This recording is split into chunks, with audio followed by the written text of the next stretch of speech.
رسول کریم صلی اللہ علیہ وآلہ وسلم نے ارشاد فرمایا کہ دعا مانگنے میں بھی جلدی نہ کرو. فرمایا بندے کی دعا قبول ہوتی ہے جب تک وہ دعا مانگنے میں جلدی نہیں کرتا. تو صحابہ نے عرض کی یا رسول اللہ وہ دعا مانگنے میں جلدی کیا ہے؟ فرمایا وہ دعا مانگتا ہے تو اس کی دعا قبول نہیں ہوئی تو پھر وہ کہتا ہے کہ میں نے کتنی بار دعا مانگی میری دعا قبول نہیں ہوئی. حالانکہ دعا ہر حال میں قبول ہوتی ہے. یہاں تو جو بندہ مانگتا ہے اس کو عطا کر دیا جاتا ہے, یا اس دعا کے بدلے کوئی مصیبت آنے والی ہوتی ہے وہ ٹل جاتی ہے, یا اس دعا کو آخرت میں ذخیرہ کر لیا جاتا ہے اور آخرت کے اندر اس کا صلہ دیا جاتا ہے.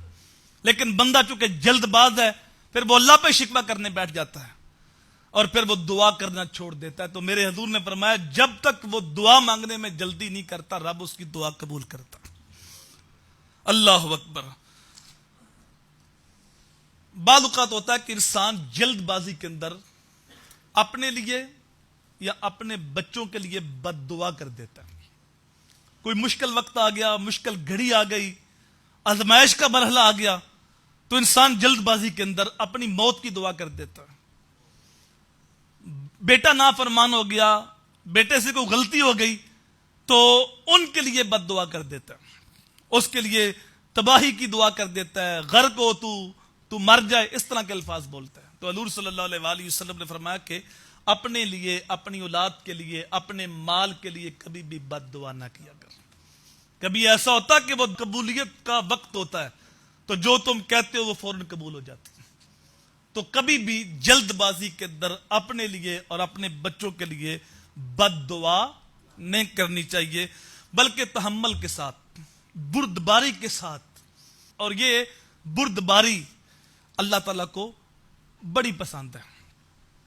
قبیلہ عبد القیس کے سردار, یہ قبیلہ تھا, ان کے سردار جب حضور صلی اللہ علیہ وآلہ وسلم کی بارگاہ میں حاضر ہوئے اپنی قوم کے ساتھ, تو ان کی قوم کے لوگ جو تھے وہ پہلے جلدی جلدی بھاگ کے آ گئے تھے اور انہوں نے پہلے غسل کیا, پھر مسجد میں آئے اور اچھے طریقے سے اپنے آپ کو تیار کرنے کے بعد نماز پڑھی اور اس کے بعد وقار کے ساتھ بیٹھ گئے. تو میرے حضور نے فرمایا کہ تیرے اندر دو خصلتیں ایسی ہیں جو اللہ کو بڑی پسند ہیں. انہوں نے عرض کی یا رسول اللہ وہ کون سی ہیں؟ تو میرے حضور نے فرمایا ایک بردباری اور ایک وقار. یہ دو خصلتیں تیرے اندر ایسی ہیں جو اللہ کو بڑی پسند ہیں. تو انہوں نے عرض کی یا رسول اللہ یہ میری محنت سے دو خصلتیں میرے اندر پیدا ہوئی ہیں یا مجھے اللہ نے عطا کی ہیں؟ تو میرے حضور نے فرمایا یہ میرے رب نے تجھے عطا کی. تو انہوں نے پھر شکر کا سجدہ کیا کہ اللہ کا شکر ہے جس رب نے مجھے دو خصلتیں عطا فرمائی. جو اچھی خصلت, اچھی خوبی اللہ کی طرف سے ہوتی ہے تو انسان کو اس پہ شکر ادا کرنا چاہیے. اللہ اکبر. تو رسول کریم صلی اللہ علیہ وآلہ وسلم نے جلد بازی سے ہمیں منع کیا. بعض اوقات ہوتا ہے بچے سے کچھ چیز گر کے ٹوٹ جاتی ہے تو مائیں جلد بازی کے اندر ان کو برا بلا بھی کہتی ہیں اور ان کو مارتی بھی ہیں اور ان کو جھڑکتی بھی ہیں, ڈانٹتی بھی ہیں. اب ان کے جھڑکنے سے, ڈانٹنے سے, مارنے سے جو برتن گر کے ٹوٹ گیا ہے وہ صحیح تو نہیں ہو جائے گا. اگر کوئی چیز گر کے ضائع ہو گئی ہے وہ دوبارہ برتن میں ڈال نہیں جائے گی. تو ان کو وقار کے ساتھ, اچھے طریقے سے, پیار کے ساتھ سمجھایا جائے.